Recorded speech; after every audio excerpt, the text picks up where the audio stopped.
नमस्कार मित्रांनो, मी सागर जाधव. आज चाललोय कणकोली टू दिवा कोकण रेल्वे या पॅसेंजरने.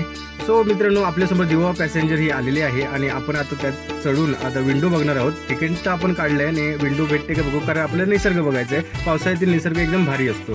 सो या ट्रेनमध्ये खाऊ गल्लीच असते, फेरीवाले नसते, खाऊ घेऊन घेऊन दिवसभर फिरतच असतात. इथून विंडोतून आपण हा पावसाळ्याचे निसर्गरम्य नजारा बघतो तेव्हा डोळे एकदम मस्त भरून भरून येतात आणि सुकून मिळतो हा कोकणातील निसर्ग बघून.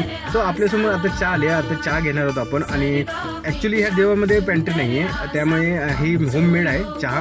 ती चहा आपण पिणार आहोत आता. तुम्हाला मगाशी म्हटलं होतं की या देवा पॅसेंजरला पेंट्री नाही आहे, त्यामुळे हे सगळं होममेड असतं, घरातूनच बनवा. हाती आहे त्यांची चहा केली आणि चहा खूप सुंदर आहे. म्हणजे मी अपेक्षा केली नव्हती, त्यापेक्षाही खूप मस्त आहे. अगदी दुधाचं पण प्रमाण उत्तम आहे, सगळंच काय उत्तम आहे. त्यामुळे अजिबात मी आता 19-20चा फरक मी अजिबात म्हणू शकत नाही. एक नंबरचे आहे. दिवा पॅसेंजर म्हटलं होती दिवसभर क्रॉसिंग लागतच असतं आणि क्रॉसिंगवरच थांबलो आहेत. आणि कोकण रेल्वे रूटवर नव्याने जी कार रोड सेवा चालली आहे ती आपण पहिल्यांदाच बघतो आहोत. सो आपण आता दिव्यात पोहोचलो आणि गणेशोत्सवसाठी गावी जाण्यासाठी खूप गर्दी आहे दिव्या स्टेशनवरती. सो हा पूर्ण ब्लॉग मी अपलोड केला आहे. सो तुम्ही नक्कीच बघा, चॅनलला नक्कीच सबस्क्राईब आणि लाईक.